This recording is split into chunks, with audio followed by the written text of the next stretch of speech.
Hello, I'm Jeff Hanna. I'm a principal technical artist at Volition, where I've worked for the past 10 years. I'm also a member of the GDC Advisory Board and have been running the GDC Tech Art Bootcamps and the GDC Tech Art Roundtables since their inception. Today I'd like to talk to you about how Volition has, over the past decade, created a tool set that is quickly deployable anywhere in the world and the benefits such a system provides. We tend to only have between 150 and 200 people on staff at any given time. That includes front office, back office, programming, audio, art, design, and tech art personnel. As you can probably surmise, that doesn't indicate a large art staff. 60 full-time artists is a good round number to use to describe the size of our art department. Obviously, that is not a large number, especially when you consider that Volition's core mission is to create AAA open-world action games. While we could increase our artist pool on site, there are valid reasons why we do not. We're in a remote location geographically, at least relative to the game development industry. We are a senior studio. We believe in self-motivation and as flat of an organizational structure as is practical. While we always consider qualified candidates, we do primarily look for seasoned industry veterans to join us, as our corporate culture tends to work better that way. We don't want to be in the position of having large art staff employee roles when a project ships and we go back to pre-production or discovery on a new project. Obviously, we start a new project development before the current project ships, but expecting to jump from production on one project straight to production on a new project is misguided. Keeping the art staff at about 60 dedicated individuals keeps us from having to make the unfortunate decision to reduce our ranks during pre-production. Remember my first point, even if we wanted to grow and shrink our human resources as needs dictate, our location makes rapid hiring difficult. While there is a practically infinite supply of corn around us, there isn't an infinite supply of qualified game developers. Working with remote locations is how we manage our production capabilities as needed. Relying on off-site production, both for Volition employees, we currently have 4 employees who work at other locations in the U.S., and for firms we choose to work with is critical to our production pipeline. Over the decade that I've been at Volition, we've learned a lot about working with other vendors. I'd like to share what we've learned with you. Please do not expect this presentation to lay out code samples, magic incantations, and Steam codes that will instantly give you everything you need to make your pipelines perfect for remote working. Wouldn't that be nice? Even if I had the ability to wrap our knowledge in work and present it to you, it wouldn't work for you. Your tools and our tools are different, truly. At Volition, we create our own engine technology and game creation tools, which I'll go over with you in a few minutes. You're probably using Unreal, Unity, some other commercial package, or your own in-house tools. My hope is that today you'll leave with a lot of light bulbs over your heads. If I can give you even one idea that will help you improve your pipelines, then I've done my job.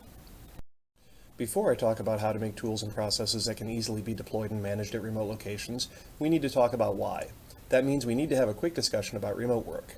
It's not about just requesting work anymore. It's about getting game-ready assets developed and integrated as quickly as possible.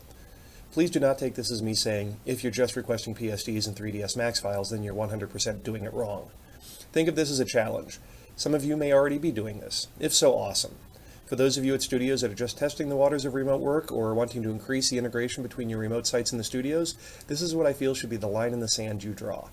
Maybe you're not there today, maybe you have a plan to get there, or maybe it's time to make that plan. Wouldn't it be nice if you could get more from the remote sites? Wouldn't it be wonderful if the remote locations could deliver right into your asset database the source files and the game-ready assets? Wouldn't it be amazing if you didn't have to integrate the files and process them into the game format, what I'll refer to as crunching, as that's what Volition calls it. Believe it or not, one of the most important aspects of all of this is your mindset. Before any technological changes can be made by you, and by that I mean your studio, needs to be fully into the idea of integrating offsite works as fully as possible. Let's take a few minutes and discuss the entire concept of remote work. If you haven't already figured it out, at Volition we do everything we can to treat offsite workers equal to those in our studio. They are provided with all of the same tools as we use in-house, even those that they may not be contracted to use. We haven't always had this view. When I joined back in 2006, the studio was just finishing up Saints Row 1. The outsourcing work done into that game was very much the get the source assets and process them in-house variety. The project I was on was also using remote work, but decided to approach the concept differently. While I'll get into the nuts and bolts of those two different projects and remote work philosophies in a bit, suffice it to say both worked. But even then we knew we had to integrate more closely with our partners in order to fully realize an efficient offsite pipeline. Over the next 5 projects and 3 disparate technologies, we've endeavored to make our tools suitable for our goals.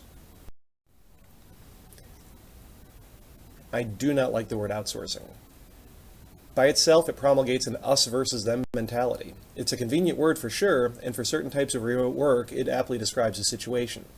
But if you want to work towards parity between your local and remote workers, the word reinforces those walls that you want to demolish. It also leads to awkward terms like insourcing, which is generally used to describe work done for your project but performed at a different studio under the same corporate umbrella. Instead of sourcing work out of house, start thinking about contracting to have game assets created. It's a subtle difference, but changing your mindset even at the vocabulary level makes it easier to change how you think about remote work. And with that being said, this is the last slide that I will only ever use the word outsourcing. If I slip and say it again, please call me out on it. While there are many more acceptable terms than the O word, I think team extension is the best. Just by the nature of the word team, you start to enforce the idea that the remote workers are part of the whole, and as part of the team, they should get the same tools and technologies that are used in-house. Because remember, the ultimate goal here is to get fully game-ready assets delivered directly into the asset tree. When you provide your entire tool set to your workers, wherever they are, grant them access to your asset databases, and adopt the mindset that there is no difference between workers in the studio and workers half a world away, then many things start to happen. You can reduce your in-house resource allotment to managing off-site deliverables, share training and documentation without having to have those pesky "if you are working remotely" addendums, and start having your off-site workers take their creations from concept all the way through to visible in-game, just as your regular employees can. This reduces iteration cycles, allows feedback discussions to happen more quickly, and provides you with more feedback on your tools and processes. Volition solves hard technological problems and creates their own technology to do so to create very big games. You might be working on a mobile game or an engine with a very smooth asset integration pipeline like Unity. If you're collaborating with contract studios, you might very well be okay with get the FBX and the TGA files back and integrate them ourselves. There's nothing wrong with that. I'd argue that it won't scale well relative to team growth, though. While you might not need 100% of the team extension ideas I'm talking about, there may well be pain points in your workflows that you can ease. Oftentimes, the smallest, easiest to fix problems can yield great efficiency improvements. Now that we have the why question answered, let's talk about the how. It's going to be best to start with the here and now and then go back and trace how Volition got to this point. Seeing where we are will help illuminate many of the issues we faced and the choices we made. Mindset is one important aspect, and probably the foundation of making tools that can be installed and managed worldwide to allow for team extension. But the tools make the entire idea feasible. As I mentioned, Volition develops its own engine and editor. This allows us to integrate features that make managing tools, regardless of where they are running geographically, very simple. The editor, which you will probably hear me refer to interchangeably as either the CTG, Core Technology Group editor, or the World editor. CTG editor is a better name, as the editor is sort of an Uber application that hosts modules for editing many disparate types of data like animation, fonts, materials, story scripts, shaders, soft body physics, time of day, visual scripting, and probably most importantly, creating the world. The editor itself is really not much more than a Windows application that has access to all of the game systems, which are coded in C++. For the most part, the various modules are written in a mixture of C++ and Python. The majority of the user layer, from the GUI down to individual tools within a module, are written by technical artists in Python. It's this use of Python that has allowed us to modify our tool set to not only changing product constraints, but to further the goal of being able to manage the tools around the world to facilitate team extension. All of our tools are tightly coupled to Perforce Helix. Perforce. If anyone doesn't know, Perforce is trying to change the name of the product to be Helix and the company name to be Perforce. Again, I'll probably refer to it interchangeably as either Perforce or Helix. This integration with Perforce facilitates remote locations working directly with our data and submitting their work directly to the asset database. It also has caused some interesting issues that you might not consider during tools development, like network lag. I'll expound on that in a bit. We make a lot of data. There are over 500,000 files in the asset database, and that number grows daily. Resource Browser is 100% Python. It is a GUI layer that works through C++ interaction library to execute queries and perform actions on a local database. The C++ interaction library then batches those changes, if there are any, to the P4 server. Again, a tight coupling with our asset database. These tools don't have any glitzy user interface, so there aren't any screenshots, but these tools are integral to the worldwide management of our tool set. DevConfig is a utility that is used to specify the studio location, the project being worked on, and the content developer type, be it designer, artist, technical artist, etc. These settings are stored in the registry and referenced by other tools to determine what should be installed and what should be available to the user. We can control access based on user type and location on such a granular scale as to be able to hide and show individual commands. Xinstaller is a package management utility. Along with our bespoke tools, we develop scripted extensions to the most popular DCC apps, Max, Maya, Motion Builder, Photoshop, and Substance Designer, and developer-related apps like Sublime Text, Wing IDE, and PyCharm. DevConfig uses Xinstaller to do initial installation of our enhancements to any of those apps that are installed on the machine. The shortcuts to those apps are replaced with shortcuts that first launch Xinstaller in an update mode and then launches the app. This allows any published changes to be added at each application start. And surprise, surprise, the backing store where the enhancement packages are published is Perforce. We've talked about our error logging at GDC before. If you want to read about it in depth, please go to the TechArt Bootcamp 2011 presentations on tech-artist.org and read the Embrace the Database presentation by Adam Pletcher. In a nutshell, we have a Python-based error logging system that we can use to catch and log unhandled exceptions, developer-requested information, and other levels of problems. Since it is Python-based, we can make use of this logger in all of our in-house tools and any application that can work with Python, either internally or by calling out to Windows to run a Python file. This lets us catch unhandled exceptions in all of the major DCC applications. For critical errors, once information is logged in the database, an email is sent to a specific alias with the name of the user, the name of the application, the name of the tool within the application that broke, and the level of severity of the issue, and the call stack. This lets us know immediately that something went wrong, regardless of whether or not it happened in-house or on another continent.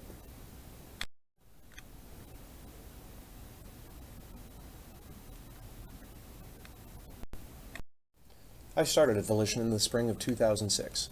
Volition was already familiar with working with remote studios, but it was a very new thing and was being managed as was commonly accepted back then. Think of the O word that I am trying hard not to say. Soon after I joined, I took over as the technical art director on Red Faction Guerrilla. That meant that I was directly involved with working with our remote locations. This was my first experience with dealing with art production at multiple locations. We made a lot of correct decisions. We also learned a lot about what worked and what didn't.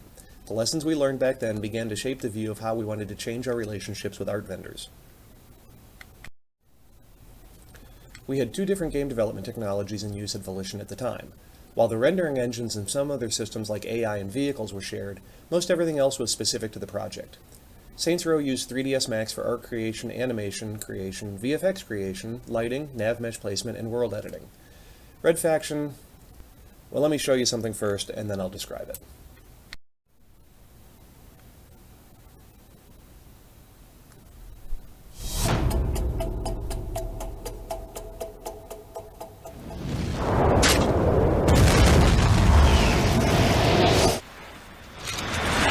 We could take this time to explain to you how we built an innovative destruction engine that uses real-time physics in ways no game has before. That we don't rely on swapping models behind a smokescreen or debris effects without collision. How we constructed each building to behave like its real-world counterpart. And how Red Faction Guerrilla represents a generational leap in open-world destruction. But none of that will matter. Because you're going to tear it all down.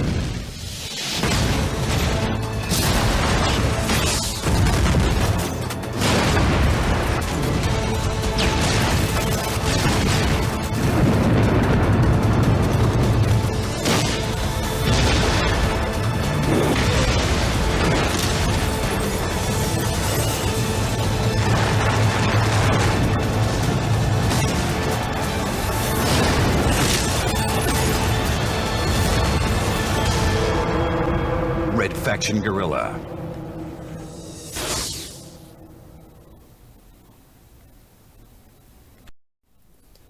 Red Faction used 3ds Max for art creation, animation creation, and VFX creation. Everything else was done in a purpose-built dedicated world editor called Chloe. Red Faction environment art creation was completely dependent on a number of in-house developed 3ds Max tools that procedurally fragmented the assets, created interior faces, added textures, and extra geometry like rebar. It was a highly technical pipeline with an extremely steep learning curve. At the time, none of our tools worked directly with Perforce. Content creators were expected to use the dedicated Perforce tool, P4Win or P4V at the time, to check out and submit files. The Perforce database was located on-site and was 100% disconnected from the outside. Both Saints Row and Red Faction relied on a number of compiled 3ds Max plugins to export data to game-ready formats. Those plugins tended to change frequently as mesh formats changed during development. This meant that quite frequently we had to rebatch export all of the data in order to get the mesh formats updated. This was especially true on Red Faction, as we were building a game while we were still developing the GeoMod destruction engine. The vastly different technologies and the frequently changing exporters affected our remote work decisions. With the frequently changing technical specifications of Red Faction, it would only make sense that while we were working with remote vendors, we would only consider putting as much of our pipeline as possible at the offsite studio for one of the projects. That is true. On one of the projects, we only expected to get back Max scenes, Photoshop files, and Targa files. We would handle the final export in-house using the latest version of the Max exporters. We decided on the other project to more tightly integrate with the overseas vendor, give them access to all of our tools, and have them deliver back to us exported game-ready assets along with the source files. Of course, being Volition, we decided to do the hard thing. It was Red Faction where we started to work on the idea of team extension. It was crazy. Any reasonable accounting of the technical hurdles that game created would easily indicate that we should not have started a new relationship with an art vendor in Shanghai, expecting them to create game-ready assets for delivery. But all technical issues aside, given the schedule, the amount of content that needed to be created, and the number of people working on the project of Volition, it was imperative that the vendor be as close to in-house as we could make them. For both projects, we were working with companies in Shanghai. That meant travel to the studios to do tool setup and training. Also, there was no connection between there and our Perforce servers. Setup was onerous. I should know, I was the one over there doing it at a company named Winking. I had to get a Perforce server set up on their network. I had to add all of our current data from a portable hard drive into that Perforce server. It was close to about 10 gigabytes, if I remember correctly. I had to then sync all of that data from the local Perforce server to each of 30 workstations. Well, no, first I had to convince the Winking IT department to grant each user local administrator privileges on their machines, or else our tools would not work. That was not an easy argument to make. I had to hand configure 3ds Max to use our material, scripts, and exporter plugins. I had to teach Winking artists Perforce, not only how to use it, but what it was, what purpose it served, and how it operated. This was a huge pain point. I had to show Winking how to use a custom tool we built that would zip up snapshots of their Perforce server and FTP them to us. We had a similar tool on this end that would take the data and integrate it into our Perforce server with all revision history and attributes intact. It worked, and it worked really well, all things considered, but there were quite a number of limitations. As I said, Winking's Perforce server and ours were not connected. While each had similar data on them at the start, the differences between them grew by the second. Correct integration between the two was onerous, using that custom zip transfer tool I just mentioned. We only ever pushed new data to them that was necessary for their work. We weren't perfect in that. Quite often they were working with outdated shaders and materials. We never updated the tools. The risk was considered too great. We had a system in place, sort of a proto-X installer. We could have FTP'd the tools over there and had them update. But if something went wrong, we'd bring 30 machines down. 30 machines that were 7,150 miles away, 13 time zones, a 17-hour flight. It just was not going to happen. So as the project progressed, we had to accept that we would re-export their data at some point. We had a batch system set up that would do this. It was clunky and ill-tempered. There was one amazing benefit that made the whole thing, at least to me, worthwhile. Has anyone played Red Faction Guerrilla? There's a couch competitive mode in the game. Each person gets a certain amount of time to run around a level, destroying as much as possible. Then the other player does the same thing, and the scores are tallied. This game mode was created at Winking. I'm not saying they coded it, did the UI work, sound, etc., but they created it. Since they had the entire game production pipeline and Xbox 360 dev kits to use to test their art assets for correct destruction, they played aspects of the game a lot. I went over there once, and there was a big whiteboard next to the test kit with names and numbers. I asked about it. The art director explained what it was, how the artist had a rudimentary scoring system, and the basic rules, which were based around timing each person while they did as much destruction as possible. When I got back to Volition, I told the designers. They prototyped it in-game, realized it was quite fun and very easy to implement, and they added it. This was a big aha moment for all of us. If Winking had just been doing models and textures, that game mode would not exist. By providing all the tools we used to them, they made RFG a better product in ways that we weren't expecting. Let's jump ahead a bit. Both Saints Row 2 and Red Faction Guerrilla shipped, and were successful. So of course Volition would be working on new titles. Grand sweeping new IPs that would change the face of the gaming world. Here's the big twist to the story. I was now on Saints Row. 2010-2011 is when we started the new editor, the one I showed you earlier. While many things are still recognizable in it, it was much less back then. It consisted really not much more than an asset browser, a material editor, and the world editor. It was still a huge step forward for making open world games, but since we were starting over, we were already working on aspects of the editor that would benefit Team Extension.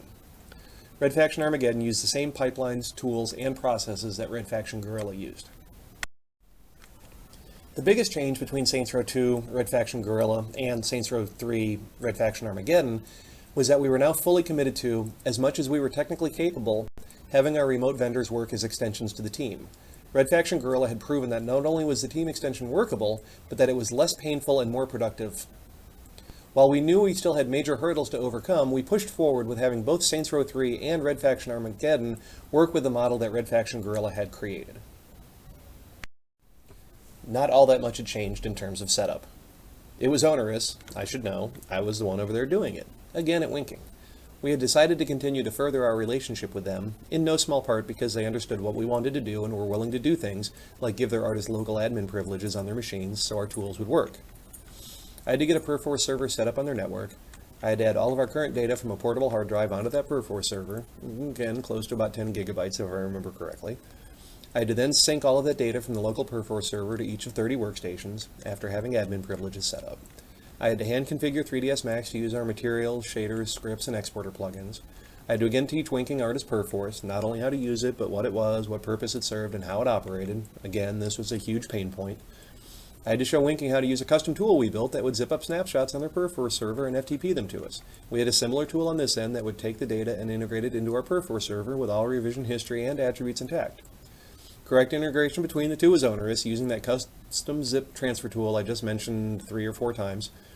Sounds awfully familiar, right? And for Red Faction Armageddon, that is where things were, just where Red Faction Guerrilla was.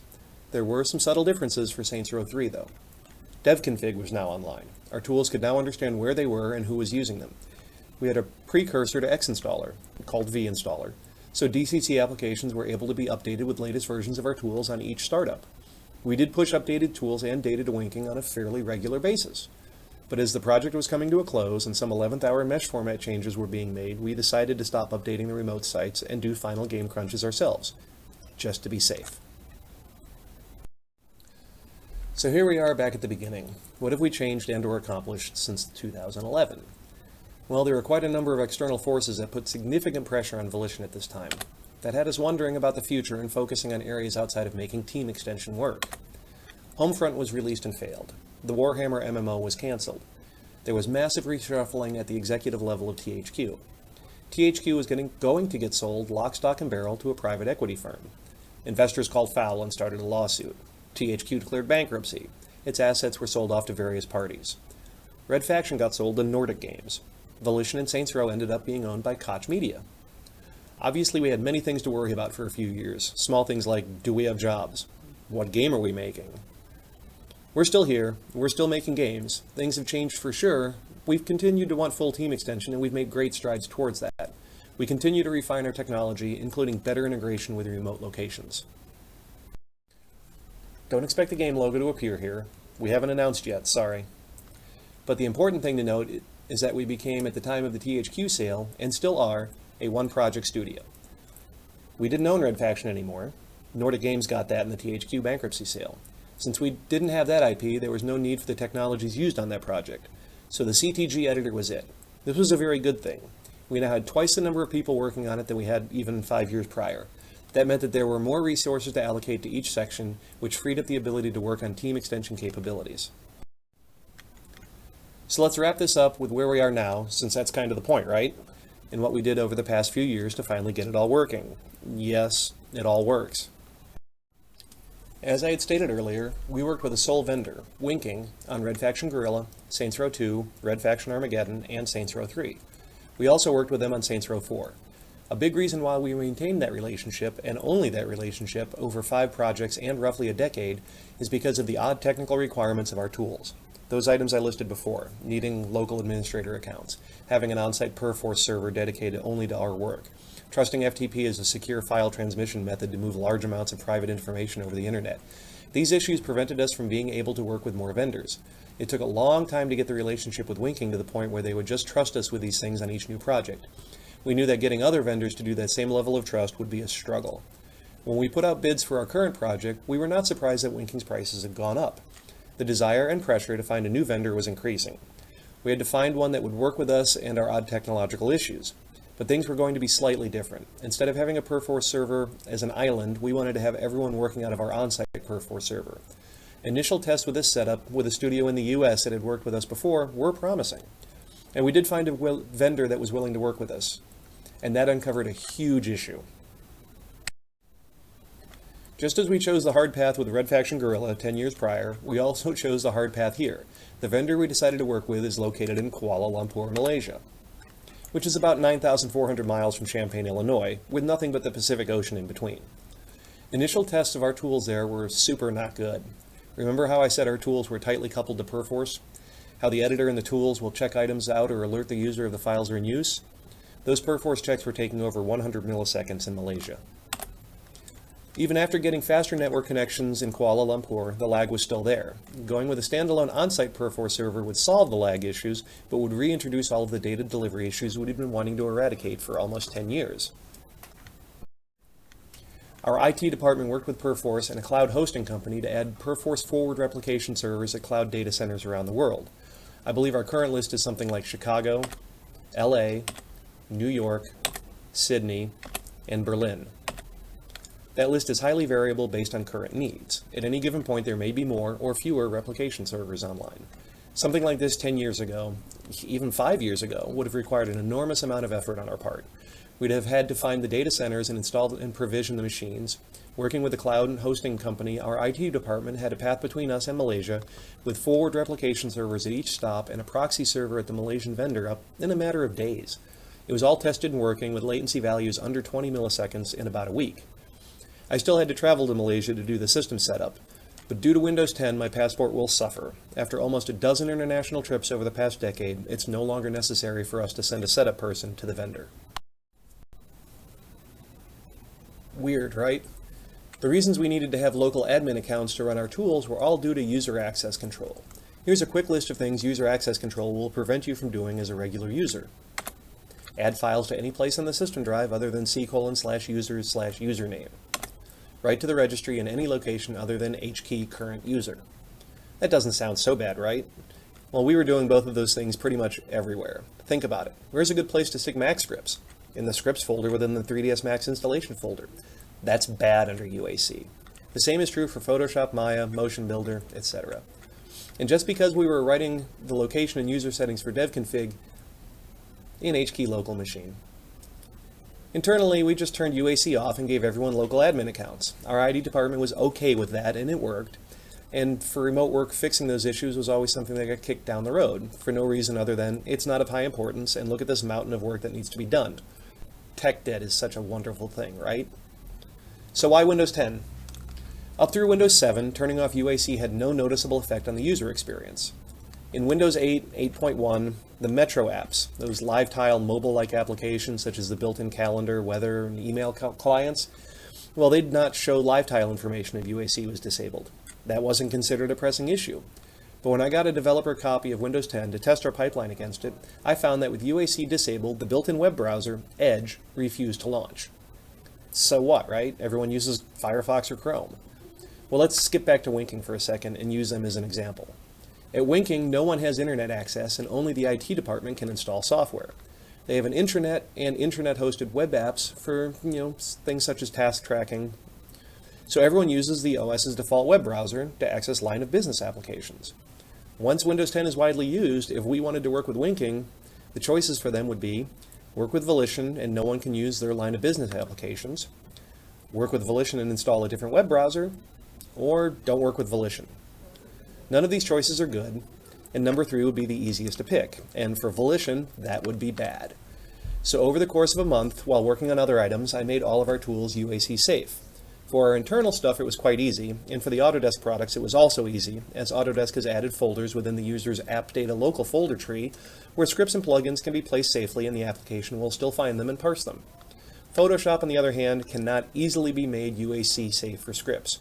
It 100% expects all scripts and plugins to exist where Photoshop is installed. I worked around this by creating junctions, which are similar to Unix symlinks, but for the NTFS file system, in those folders that link to where we keep our Photoshop scripts and Perforce. It's an imperfect solution, as it still requires admin-level access to create the junctions, but once they are created, they will be recognized and used, even for a standard user account. If anyone has encountered this problem and has a more correct UAC-safe solution for Photoshop, please come talk to me. Finally, we added an onboarding utility. This was the last piece of the distribution puzzle, the how to make it easier for locations to get themselves up and running piece. The Jeff's Passport is now a sad little booklet sitting in the closet piece.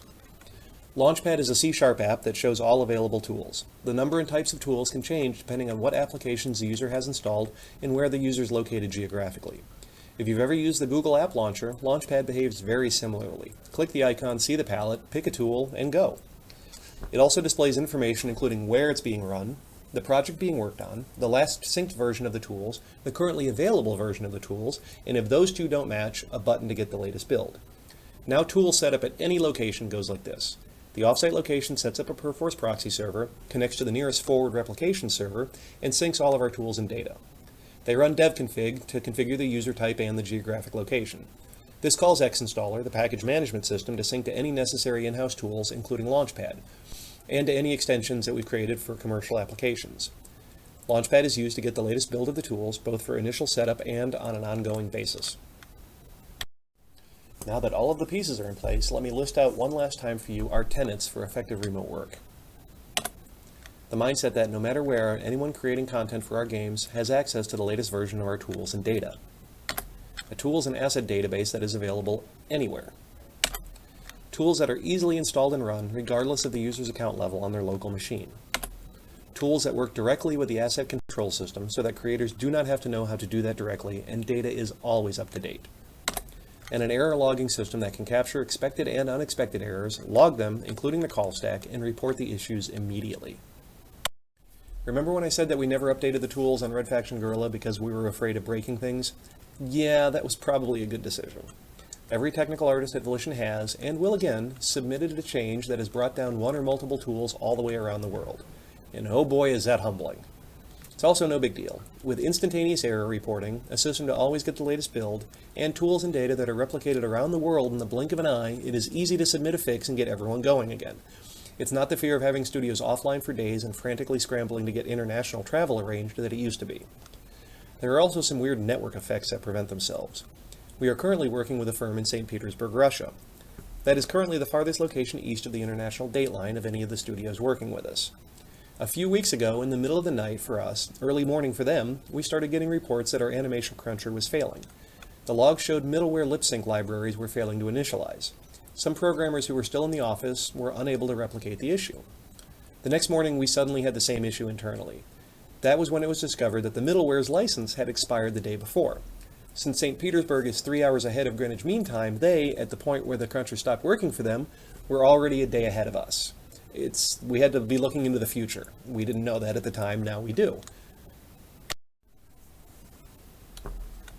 Yes, it does work. It works really well. If it didn't, I probably wouldn't be making this presentation. At any point in time, we have 3 to 5 vendors working with us. That number grows and shrinks quite easily. We have offsite teams working on environment objects, VFX, props, vehicles, lighting, shaders, and materials. Vendors are bringing themselves online. St. Petersburg, Russia, and Monterey, Mexico have proven this. A site in Australia will more than likely be working with us in the next few months.